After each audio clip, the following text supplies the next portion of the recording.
People are now starting to talk about what I pointed you to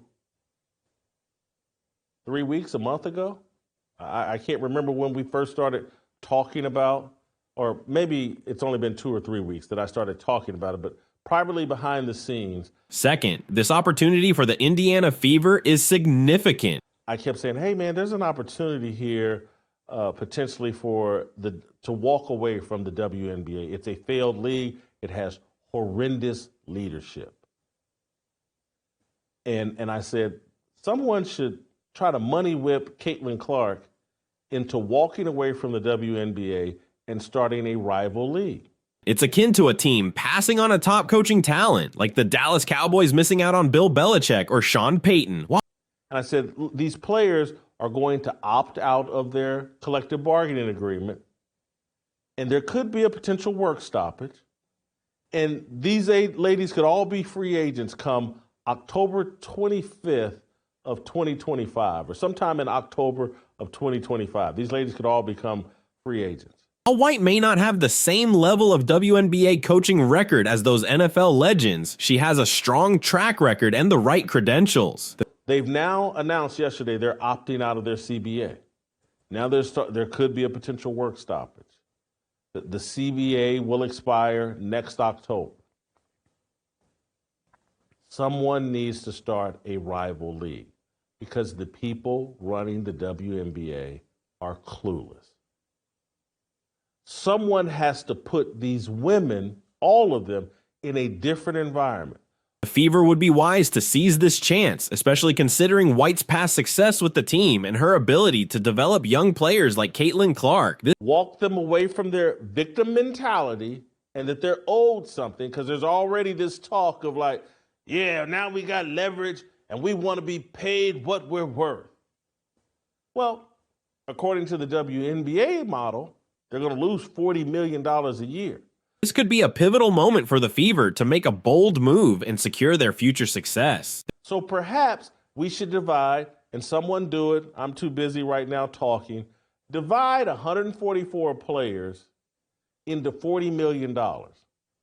And whatever that number is what the players should pay the WNBA for putting on this league.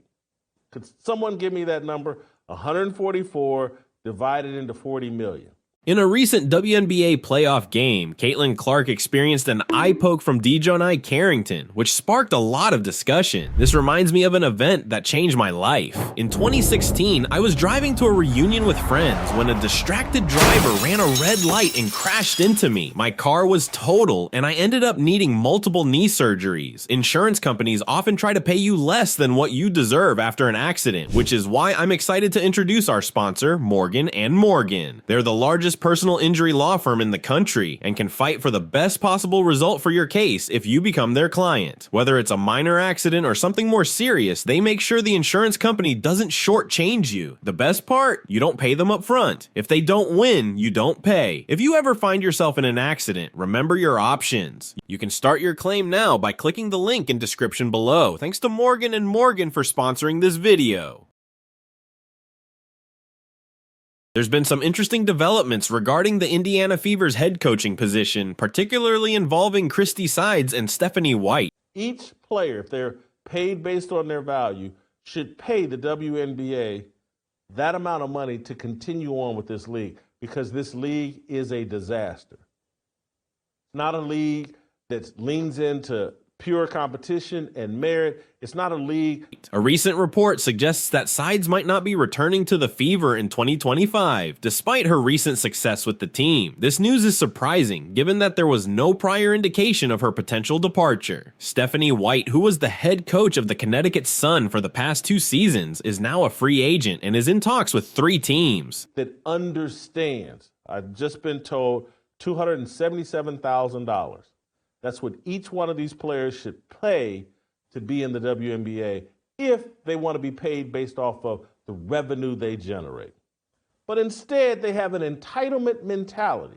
that's been given to them. The Chicago Sky, the Sun, and the Fever. The Sun's situation is complicated, as they might lose some key players, which could affect White's decision 35. The Fever's front office has not denied the report, which is telling. They could have easily dismissed the rumors, but chose not to. Christie Sides had a mixed tenure with the Fever, starting rocky but eventually stabilizing the team and gaining national attention during Caitlin Clark's rookie year. However, the team was swept in the first round of the playoffs by White's Sun 5. There have been changes in the Fever's front office, with Amber Cox taking over as general manager and COO, replacing Lynn Dunn. This shift might be a sign of larger changes to come. One of the main issues with Christie Sides' coaching was her defensive strategies, or lack thereof. The team struggled defensively, and Sides made several questionable decisions, such as poor timeout management, strange substitutions, and illogical starting lineups. For instance, she gave Nalissa Smith significant playing time against the Sun, despite Smith's girlfriend being on the opposing team, which raised concerns about conflict of interest 6. Stephanie White, on the other hand, is known for her ability to improve a team's defense.